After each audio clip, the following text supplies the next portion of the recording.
Olá, começa mais um programa Em Pauta da TV Câmara Municipal de Campinas. Lembrando que é aqui que você tem a chance de conhecer mais sobre o trabalho dos 33 vereadores do Legislativo Campineiro. Nosso entrevistado de hoje é o vereador Luiz Iabico, do PDT, que entra no lugar de Roberto Alves, do PRB, que assumiu uma vaga no Congresso Nacional. Olá, vereador, muito obrigada pela sua participação e bem-vindo à Câmara Municipal de Campinas novamente.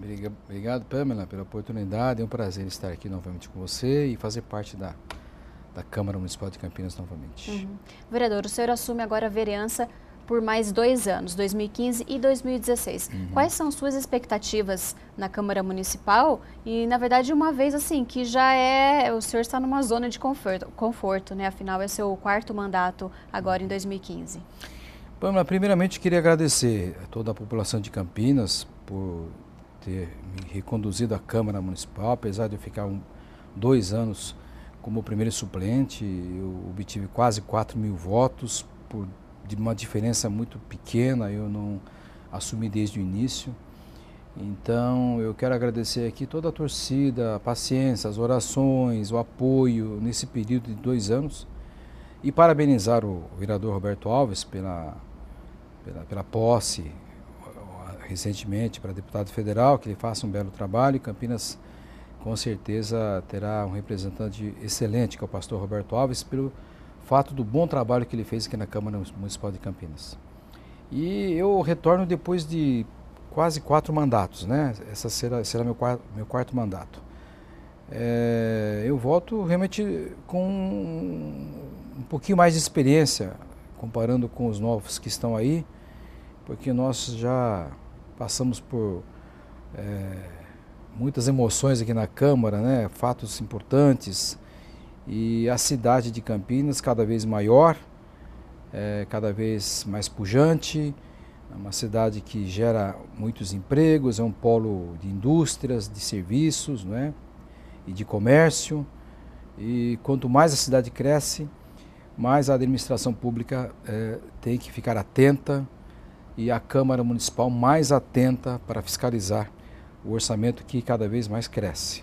Então, o orçamento da cidade de Campinas hoje gera em torno de quase 4 bilhões, e com esse crescimento chegaremos a 10 bilhões rapidinho.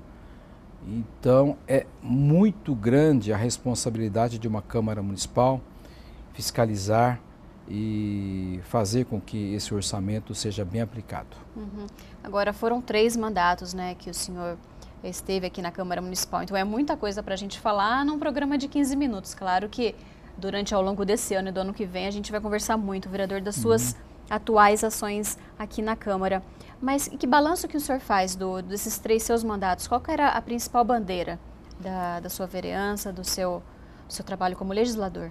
Olha, sempre foi olhar o dinheiro público, se está sendo bem aplicado ou não, desde a arrecadação do IPTU, se o valor arrecadado total do IPTU estava condizente com o tamanho da cidade, se o valor arrecadado no ISS, que é o serviço, também estava de acordo com o crescimento da cidade, né? Verificando o fundo de participação dos municípios que vem do ICMS, que compõe também o orçamento da cidade. Tudo isso faz parte primordial do vereador, né? Algumas ações pontuais nós fizemos com relação ao IPTU. No ano de 2000, quando o prefeito ainda era o Chico Amaral e era o meu primeiro mandato, nós participamos de uma CPI, né, a respeito de fraudes no IPTU aqui na cidade de Campinas. Foi uma CPI importante, onde foi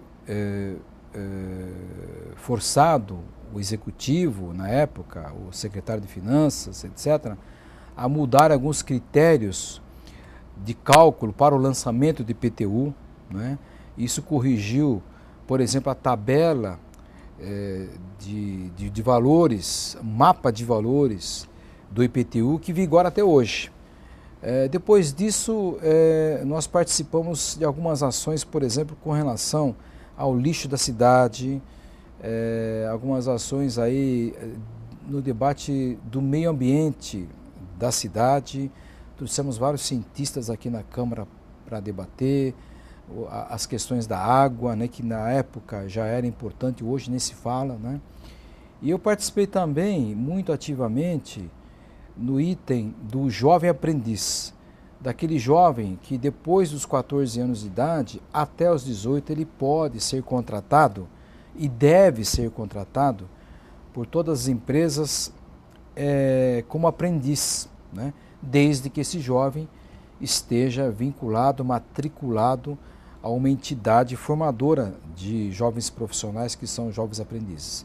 E eu pretendo retomar esse assunto do jovem empreendedor, do pequeno aprendiz, do jovem aprendiz, né, do menino, da menina, que precisam dessa chance para ter o início numa profissão. Uhum. Então, o senhor pretende retomar os projetos anteriores e tem alguma coisa nova que o senhor pretende lutar aqui na Câmara Municipal, alguma coisa na cidade que o senhor pretende lutar durante esses 2 anos? Assim, nós temos um campo vasto para debater na cidade. Como todos os vereadores aqui têm uma bandeira, eles seguem um caminho, eles defendem alguma atividade, né? Eu acho que o jovem aprendiz é uma atividade ainda que eu não ouço pelo menos falar, nenhum dos colegas ainda esteja com essa bandeira de retomar esse assunto na Lei 10.097, onde as empresas ainda, né, são obrigadas a contratar até 5% do valor total do seu quadro efetivo jovem aprendiz. E esse tipo de incentivo é necessário que a Câmara Municipal trabalhe junto com as entidades formadoras dos jovens aprendizes, trabalhe com o Ministério do Trabalho, trabalhe com o Ministério Público do Trabalho, né? E visite as empresas, fazendo com que as empresas cumpram a lei. É uma lei, é uma determinação de lei. E a Câmara Municipal também tem essa função, não só fiscalizar o município, o orçamento do município, fazer leis, mas o vereador também deve, né, ajudar os cidadãos e cidadãs campineiras, principalmente os jovens, porque dando essa oportunidade para o jovem aprendiz, obviamente, com certeza, a escolaridade aumenta, porque uma coisa é vinculada à outra, o jovem aprendiz não pode trabalhar se não estiver na escola, e, consequentemente, as famílias têm uma renda a mais, e com isso diminui a violência e diminui vamos dizer, tira o jovem da rua, né? O jovem da rua hoje sem emprego, sem um vínculo empregatício, ele sem outro a fazer, ele fica muito solto na rua, isso não é bom. Uhum. Então é uma bandeira legal, eu já tive experiências ótimas com isso, eu já vi de perto o que o jovem aprendiz, tive bons resultados. Excelentes resultados, as famílias se empenham nisso. Algumas entidades aqui famosas que o telespectador deve conhecer, que é a Guardinha, os Patrulheiros, né? O Bambini e vários outros setores que recrutam jovens, ensinam uma profissão de início e as empresas contratam e da empresa eles partem já para a sua profissão natural. Então é um caminho muito legal, muito importante. Parabéns, vereador. Agora, em relação a indicações e requerimentos, eles sempre foram as principais ferramentas do seu mandato e o senhor pretende com que elas continuem sendo um bom auxílio para o vereador? O requerimento e as indicações são ferramentas importantes para todos os vereadores, para qualquer vereador, né? As demandas da população são muito próximas a nós, porque nós vivemos na rua, a gente fica andando nos bairros, a gente frequenta comunidades, a gente frequenta igrejas, a gente frequenta o centro da cidade, bairros da cidade, no bairro onde a gente mora. O eleitor sabe onde a gente mora, né? Então, as solicitações, os olhos do morador da cidade de Campinas, muitas vezes ajudam até o prefeito a administrar, porque o prefeito não consegue ver toda a cidade ao mesmo tempo, mas quando a população vê um problema, enxerga um problema, detecta um problema, eles nos solicitam auxílio, o requerimento é uma ferramenta ideal para isso, indicação também. Então você requer ao prefeito, por exemplo, uma ação modificativa em algum setor da sua secretaria, ou você indica ao prefeito algum problema no bairro que esteja acontecendo para que o prefeito e o executivo tomem algumas providências. Então são duas ferramentas importantes, além do projeto de lei que você consegue aqui, através de debates, de pesquisas e de auxílio de outros vereadores, passando por várias comissões, esse projeto de lei aprovado e sancionado pelo prefeito vira lei, e virando lei o cidadão é obrigado a cumprir. Então a Câmara tem várias ações importantes para ajudar a cidade. E o senhor gostaria de destacar alguma dos resultados dessas indicações, algum bairro específico, alguma reforma de algum posto de saúde, ou algo específico assim, vereador? Ah, sim, vários, né? Vários postos de saúde que solicitam, quando eu era vereador, solicitaram algumas intervenções, bairros que precisavam de melhorias na área do saneamento, ou na área pública, ou na área do asfalto, não é?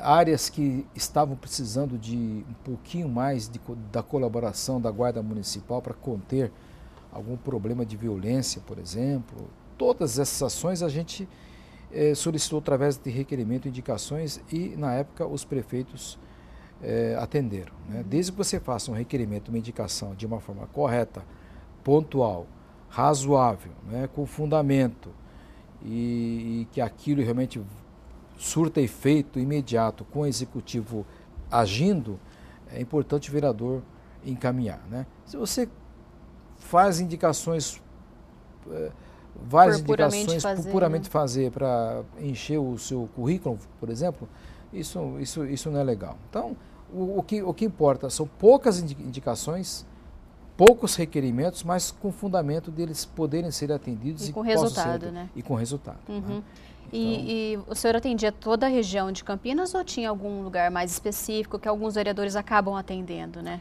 Olha, toda a cidade de Campinas, viu, Pamela? Eu não fico de um só curral, numa... né? Não tenho, porque o que acontece? Nessa última eleição, quase 4.000 votos, se eu olhar todo o mapa eleitoral meu, eu tive votos em todas as escolas, todas as urnas, todas as regiões, né? Então eu tenho eleitor do norte a sul, leste a oeste, eu tenho eleitores espalhados que me conhecem já há 20 anos e que confiam em mim ainda, né?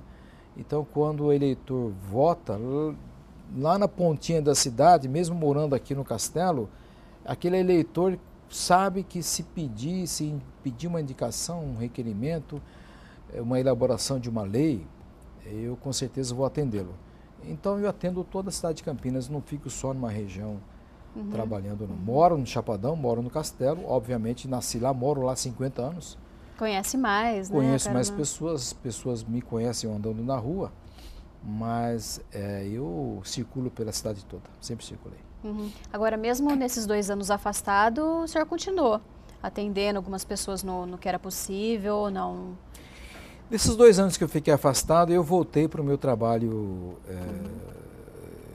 que eu prestei concurso há 20 anos atrás, quase 25 anos atrás. Eu sou auditor da Receita Estadual. Há 25 anos atrás eu prestei concurso, em 1990. E desde lá eu sou funcionário público estadual concursado. E quando eu perdi a eleição em 2012, em janeiro de 2013 eu retornei aqui para a Receita do Estado, aqui na Avenida Alberto Sarmento. Eu trabalhei com afinco lá porque eu tive que retomar todas as os meus fundamentos, meus conhecimentos na área para eu poder atuar. E logo no início, já no primeiro mês, eu já estava me familiarizado e fiquei dedicado totalmente à minha função de auditor. Obviamente que algumas pessoas ligavam e quando ligavam eu indicava para alguns vereadores amigos meus aqui da casa, eu repassava esse problema para eles porque a função minha era totalmente diferente de um vereador. Né? O vereador hoje tem essa responsabilidade de atender e encaminhar as demandas, diferente de qualquer outro cidadão, que é um pouco mais difícil. De você chegar ao prefeito, você ser atendido por um secretário, por um departamento técnico, etc. Um vereador não, como você falou, através de indicação ou requerimento, esse documento, o Poder Executivo é obrigado a responder. Ele é obrigado a dar uma resposta. No sim ou não, na resposta ou não, esse requerimento é encaminhado e depois ele tem que retornar. Ao passo que o cidadão pode conseguir isso, mas um pouco mais demorado, não sabe muitas vezes o caminho. Então, quando eu estava lá na Receita, muitas pessoas ligavam para mim, ainda achando que eu estava na Câmara Municipal, eu dizia que não estava mais, eu atendia a demanda e o encaminhava para o vereador aqui aqui na Câmara, que era um pouco mais chegado meu, mais amigo meu. Tá certo. Agora, Vale, eu queria destacar também alguns projetos do vereador Nádio, são leis, né? Aqui determina o tempo na fila dos bancos, a lei sobre o calçamento ecológico e a criação do sistema cicloviário. O senhor considera que essas três leis foram uma das mais importantes do seu mandato? Olha, a mais importante do mandato até hoje foi uma mudança na lei orgânica do município, que eu alterei o artigo 75 da lei orgânica do município. A lei orgânica para o nosso amigo campineiro é a Constituição do município. Nós temos a Constituição Federal, que rege todo o país, né? A lei orgânica do município é a nossa lei maior no município da cidade. Lá estão as leis, as regras onde o prefeito tem que cumprir e a Câmara Municipal também tem que cumprir, né? E essa mudança que nós implementamos no regimento, na lei orgânica do município, foi uma batalha, eu levei quase um ano para convencer os vereadores.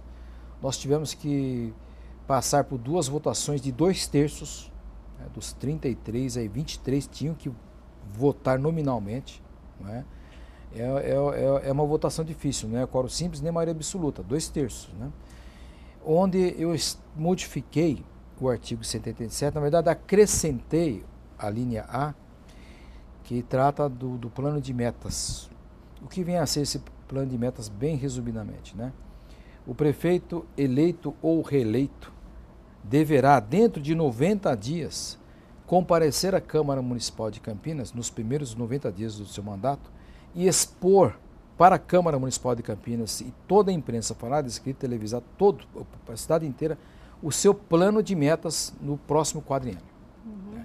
Então, dentro dos 4 anos que aquele prefeito eleito ou reeleito projetar, ele terá que expor, explanar, esclarecer e deixar aberto a toda a população. E anualmente, periodicamente, a Câmara Municipal deverá, né, convocar os secretários para prestar contas do andamento desse plano de metas, do cronograma desse plano de metas, né? Eu fiquei fora nesses primeiros 2 anos, eu não sei como é que a Câmara Municipal conduziu isso, mas, obviamente, é uma lei importante. É importante, né? Prezando pela transparência no poder público. Do poder público, e está na lei orgânica do município, não tem como não fazer isso, tem que se cumprir, cumpra-se ou cumpra-se, não tem como não cumprir, né? Mas essa foi mais importante. As outras leis que você citou, as dos bancos, os bancos hoje possuem os bebedouros, possuem os sanitários e possuem a fila no banco, que alguns respeitam, outros não, porque foram leis que nós elaboramos e hoje são leis, tem que ser cumpridas mesmo, né? O ticket para esperar, né? O guarda-volume. Tem bancos que você chega, a mulher principalmente chega com bolsa e é um constrangimento passar por aquela porta giratória, que hoje os bancos são obrigados a deixar o guarda-volumes para você deixar sua bolsa lá e fazer o seu serviço e voltar e pegar a bolsa e ir embora, né? A lei das ciclovias, as ciclovias em Campinas foi uma das primeiras no país a serem implementadas. Eu trabalhei com muito afinco para que se implementasse essa lei. No começo foi muito legal, muito bacana. Começava na Glicério, ia para o Norte-Sul, dava a volta no Taquaral, voltava para o Glicério, na década de 2010, eu acho, foi feita a lei. Mas aí muda o governo, muda os secretários, elas não continuam com tanto afinco, né? Mas em São Paulo, por exemplo, hoje, todas as boas avenidas, as principais avenidas, inclusive na Avenida Paulista, que é a principal avenida da cidade de São Paulo, já existem as ciclovias, né? Então a cidade de Campinas está um pouco atrasada nesse ponto. Acho que cada vez mais o trânsito congestionado, existe uma estatística, Pamela, que daqui a 5 anos a cidade de Campinas estará travada com tanto carro. Ninguém anda, ninguém vai. Ninguém volta, ninguém vem. Acho que até menos que isso, até né? Menos do que jeito isso. que está. Então, o sistema cicloviário é importante para a gente se locomover, né? Você deixaria o carro na entrada do centro da cidade de Campinas, deveria haver vamos dizer, o local para se locar bicicletas, né? Você faria todo o serviço no centro da cidade de Campinas, depois pegaria o carro e iria embora. Mas hoje o centro está cada vez travado e sim as ciclovias vai ficar difícil para a gente transitar. Então eu vou voltar também nesse assunto, conversar com o prefeito, para ver o que ele pretende, junto com a CETRANSP, qual a ideia dele com relação a essa lei. É uma lei também, ou ele revoga a lei, né, ou ele implementa o que está na lei. E o que está na lei são criações de ciclovias, sistema de ciclovias ligando norte a sul, leste a oeste, ligando o Campo Grande do Verde até o centro de Campinas, né? Para você ter uma ideia de como a lei está sendo cumprida, essa Avenida Mackenzie, que está saindo aqui do Shopping Iguatemi, indo até... Está em vias de ser terminada, né? Isso, 8 quilômetros de vias de asfalto construindo, do Shopping Iguatemi até o São Conrado, no meio existirá uma ciclovias de 3 metros de largura até o São Conrado iluminado, porque o empreendedor, né, está cumprindo a lei. Qualquer nova avenida que se fizer na cidade de Campinas é obrigado a ter uma ciclovia. Então, é um exemplo de como uma lei bem estudada, trabalhada e sancionada pelo prefeito e fiscalizada pelo prefeito e fiscalizada pela Câmara, é possível de ser implementada. Mas eu acho que nós temos que voltar a esse assunto e cobrar do prefeito um pouquinho de mais cuidado no cumprimento dessa lei. Tá certo. Agora, para finalizar, vereador, que infelizmente nosso tempo está chegando ao fim, queria que o senhor falasse bem rapidamente como que foi sua experiência na Secretaria de Urbanismo também. Olha, eu fiquei quase um ano e meio na Secretaria de Urbanismo. Eu fui convocado, chamado, né, por alguns vereadores aqui da Câmara, antevendo a crise que da cidade de Campinas passaria. Eles confiaram em mim, né, uma comissão de vereadores, pediram para que eu assumisse a vaga do outro secretário que estava com problemas também. Na época o prefeito também estava sob olhares da Justiça, Ministério Público, né, a imprensa inteira estava em cima desse fato, o impeachment começando. Foi 2011, né? 2011, Eu assumi a Secretaria de Urbanismo bem no momento crítico, no olho do furacão mesmo, tendo que embargar várias obras, tendo que colocar outras regras, né?